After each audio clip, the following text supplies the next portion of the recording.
Do your guys have a specific responsibility, or at least an overriding responsibility? Stop the run first. That's what your guys Stop the run first and foremost.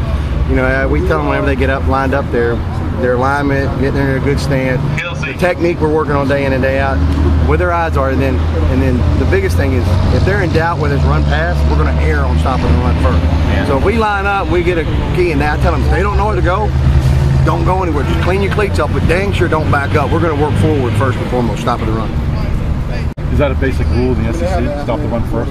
It better be. You stop the run, you get a chance to win. Yeah. So yeah, and there's a lot of good teams like to run the football in this league. How much are you going to roll at linebacker? I mean, would you rather have two guys who are starters, or do you envision a thing where you got four guys taking the same number of snaps? We're going to put the best 11 out there, okay? And I tell those guys, go as hard as you possibly can go until you get tired. And then one thing we have a kind of a luxury this year. I've got 4 seniors at Mike and Will. I've got a senior at Spur. So if they get a little tired, we can spell you for a couple plays. But we're going to try to find the best 11 out there. They're going to play. Shaq and Reginald are still your top 2?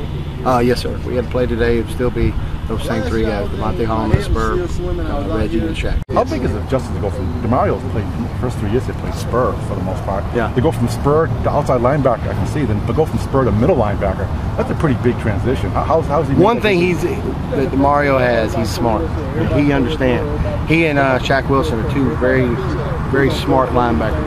Coach, a little different question. How hard is it to cover when the other team has a guy like a Drill Adams or Rory Anderson that can stretch the field? How tough does that make it on linebackers?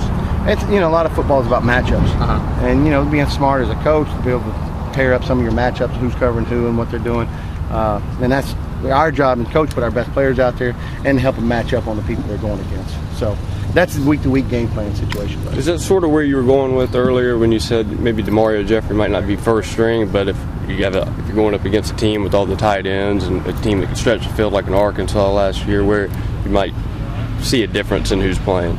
We have several different personnel packages that we can throw out there and keep offenses off guard with different people playing different spots.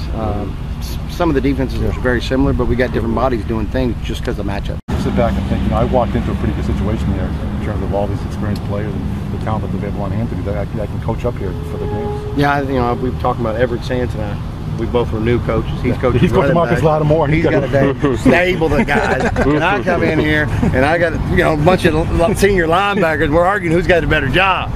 But he's got a bunch of guys coming back next year. Right, yeah. Ask me the same question next year because I'll have a bunch of young ones next year. So got to coach them up. Exactly.